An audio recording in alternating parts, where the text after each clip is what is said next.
Quad Cities. In front of our dugout, I'm joined by our player of the day yesterday, Pekin Insurance, beyond the expected player of the day, Danny Diekroeger, a doubleheader, and nice to get that second win. Obviously, first game didn't go completely according to plan, but to get that second win gives you guys a nice feeling to finish a series.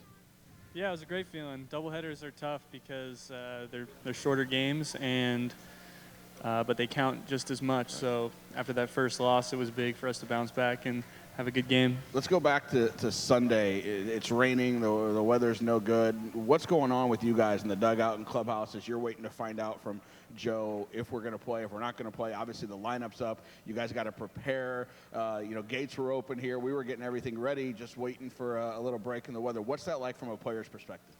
Well, with modern technology these days, I had this iPhone app, so I was looking at my radar since about 2 o'clock, and I had a pretty strong feeling that we were going to get canceled, so I actually wasn't surprised at all. So you got it all covered then?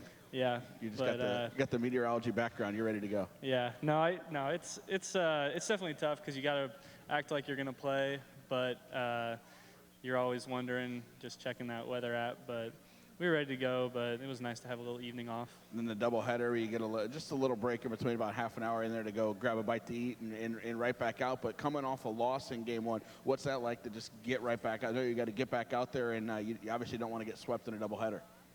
Yeah, we just got to pick our heads up and get back out there and have a nice peanut butter and jelly sandwich and get going. Get going. For you in the 3 slot where you've been all season, especially here of late, it seems like every time you come to plate, there's somebody on base, whether it's Mercado, the way he was going with the nice hit streak, Sierra up there, or even the second time through, it might be Seferin or somebody else. What's that like for you going up there and knowing, hey, there's going to be somebody on base, so I'm going to get some pretty good pitches to hit? Yeah, I really like it. Those guys ahead of me have been doing a great job, and our whole lineup really has put a lot of pressure on pitchers and a lot of pressure on the defense. And I like having the opportunity to have guys on base, and hopefully we can keep doing that. You guys put some pressure on as well by using your legs once you get on base. You had a steal in both games yesterday. One of them was a double steal late in the ball game in game one, but a lot of steals. Oscar leads the league, and a couple of you guys are right behind him. Knowing that Joe gives you guys the green light, is going to get aggressive and put runners in motion a lot. How does that get you guys going offensively? It does a lot of things. I mean, it really, like I said, it puts a lot of pressure on the defense, on the catcher, on the pitcher. It changes the way the at-bats go because now catchers want to call more fastballs, so it helps the hitters out. And hopefully we can keep doing that. I really like how we play really aggressively, offensively.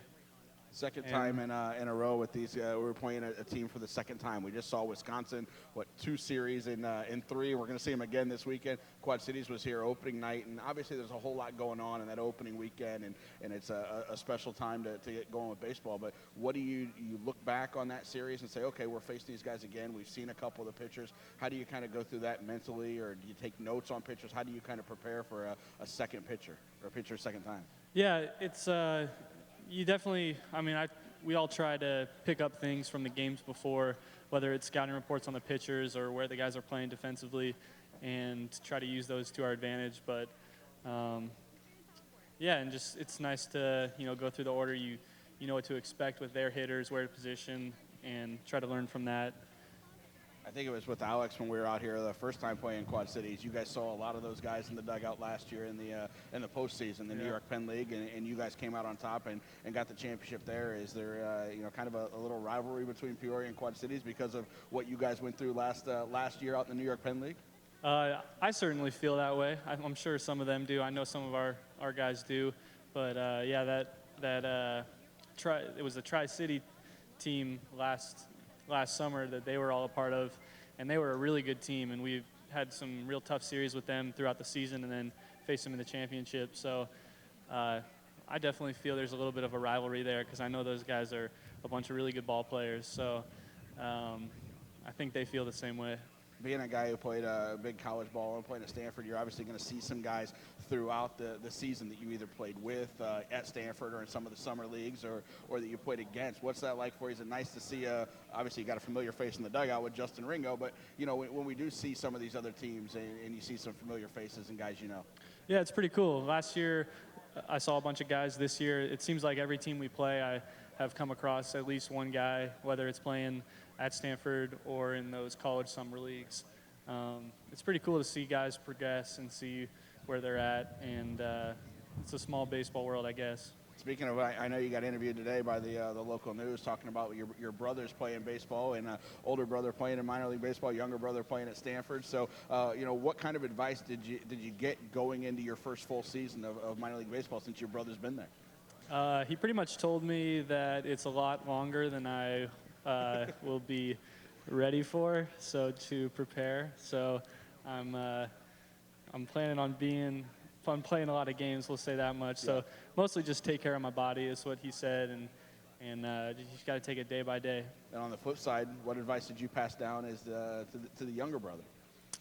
Stay out of trouble. Yeah, it's always a good one. Yeah, he kind of does his own thing. He'll ask me for advice every once in a while, but yeah, mostly stay out of trouble. That's a good one to keep him going, and I'm sure you follow everything that both they do. That you mentioned earlier, technology. 10 years ago, you wouldn't have been able to follow as easily what either of them were doing on a nightly basis, and now I'm sure when the game's over, you can just pull it up on your phone and see how both of them did when they're playing. Yeah, it's pretty cool, and definitely I get to see even YouTube highlights now, so it's nice to be able to keep in touch with them.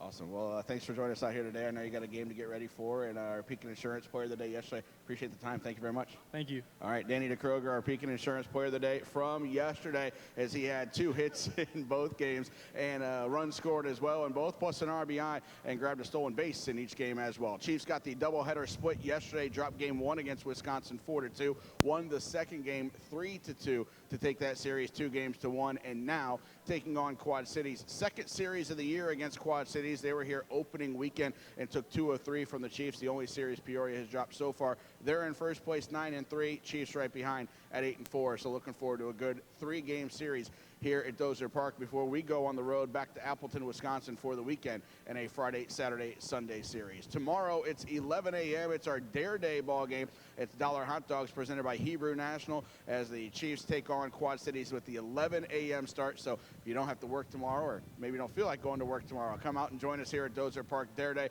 There'll be a bunch of 4th and 5th graders here having fun with the Dare Day program throughout the day at the 11 a.m. start here at Dozier Park. Then on Thursday, we finish the homestand and we finish this series against Quad Cities with a 7 o'clock start. And that one is against the River Bandits to finish up here. And it is a Budweiser Thirsty Thursday, dollar draft beers, dollar fountain sodas as well. And a class from Bradley is putting on a big college night, a Bradley night down here at the ballpark. So they're going to have a lot of fun with some special events going on with that for Thursday as well, part of our Budweiser Thirsty Thursday. Then we are on the road, as I mentioned, for 3 days. And an off day on Monday, our first scheduled off day of the year. Of course, we got one on Sunday with the rain out, but this one's scheduled for Monday. And then we start another 6-game homestand right away next Tuesday. A week from today, we'll be here against Beloit for 3, and then Burlington for 3. You can check out that full schedule, PeoriaChiefs.com, or grab yourself a pocket schedule and a playbill before you get out of here tonight and get all of the promotions going on during that homestand. We'll finish it up with the Hispanic Heritage Night on May the 1st and Derby Day for the Kentucky Derby on Saturday, May the 2nd. Tonight, sit back, relax, have some fun. Get up there to the Firehouse Team Store. If you need a sweatshirt or some warmer clothing, Patrick's got you taken care of in that Firehouse Team Store. So make sure you get up there, grab a jacket or a fleece or a sweatshirt, whatever you want. They got some blankets in there as well. Help keep you warm. We thank you for coming out and spending your Tuesday with us here at Dozier Park.